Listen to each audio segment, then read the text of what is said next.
Staying with Greece, Fallon's here with a look at the international papers. She found a piece from the Wall Street Journal, in fact, focusing on what's become rather a fresh problem for the Cyprus government. That's right. We've been talking a lot about the debt drama, but this is an interesting angle, actually, in the Wall Street Journal. It's talking about Greece's surging migrant crisis, of course, the migrant crisis in the Mediterranean that's threatening to add strain to the Tsipras government that's already on the verge of collapsing because of the debt crisis. And the Wall Street Journal says Athens really doesn't have much room to deal with other issues right now. According to the UN, 68,000 migrants, half of them from Syria, have arrived in Greece by sea just this year. Now, and these figures are actually expected to rise because of the ongoing war in Syria. So it could become a bigger issue for the Athens government. But as of yet, the migrant reception system in Athens, in Greece, is pretty much non-existent. The Wall Street Journal quotes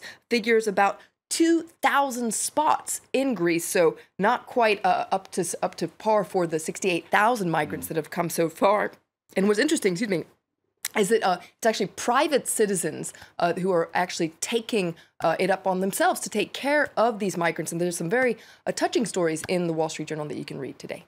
Okay, well, one of the other main stories that we've been bringing you today is Egypt, of course, the Islamic State group claiming responsibility for a series of attacks on military and police targets in the Sinai province. Left scores dead, Liston. That's right. The Independent is quite alarming today. It says that ISIS is spreading to Egypt. And according to the Independent, this wave of raids is really a big challenge for the president, Abdel Fattah al-Sisi.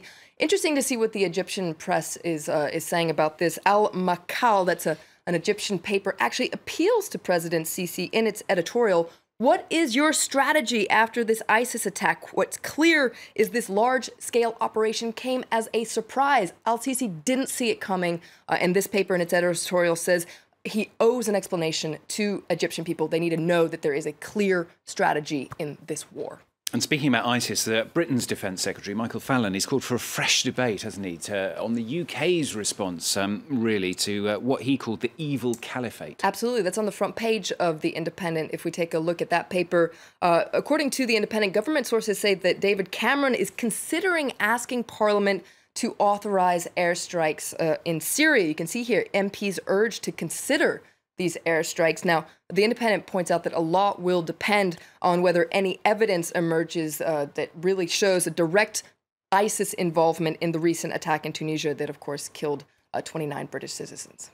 And papers also focusing on that historic news that the US and Cuba are restoring diplomatic ties after 54 years. That's right. That's an incredible story we've been following a lot over the past couple months. You can read all the latest details, of course, in all sorts of papers. I chose an article in Granma. That's a Cuban paper. So yesterday, the US and Cuba announced they're going to reopen their embassies in Havana and Washington by July 20th, so pretty soon. Now, a lot of papers have been critical about these warming relations, including the Washington Post. In its editorial, it points out that in the last 6 months, since relations have been starting to warm, well, in Cuba, most indicators of human rights are not really moving in the right direction. The Washington Post says that political detentions are up, beatings are up. So you can see here, despite Mr. Obama's engagement, Cuba continues its repression. Very interesting article in the New York Times today as well that focuses on how many Cubans, even though they're very hopeful that the decades-long embargo will be lifted, many fear that the rush that they're expecting of U.S. corporations could actually have a very negative impact on the environment. Very interesting article I recommend in the New York Times today. Another state story, papers also focusing on the aftermath of the deadly shooting in Charleston, South Carolina. Absolutely, and one issue in particular, and that's that a large number of black churches have burnt down. You can read about it in several papers. I chose one article from The Atlantic. Now, as of last night, 7 predominantly black churches in the South have been burned in just a week. Now, only 3 of these fires have been confirmed as arson, and none have been confirmed as hate crimes so far. But The Atlantic points out that their temporal proximity to the Charleston shooting, their concentration in the South, and the fact that these are black churches, institutions that are historically thought of as rallying points for the civil rights movement, well, all this combination of factors means that it's pretty plausible that some of these were motivated by racism Investigations are ongoing. I'm sure we'll be hearing a lot more about this in the days to come. And of course, we're going to end on a lighter note. A fiery debate, not about what it's called, but about it itself. I'm talking about guacamole or guacamole. Guacamole. I say guacamole, maybe you say guacamole.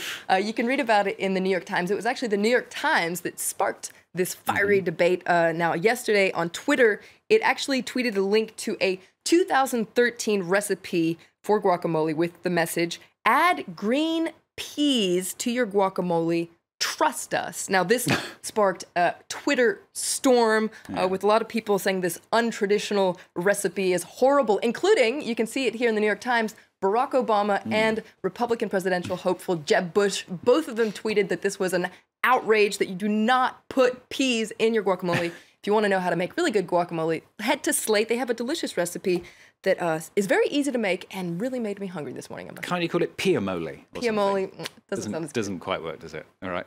Thanks, Fly with the papers.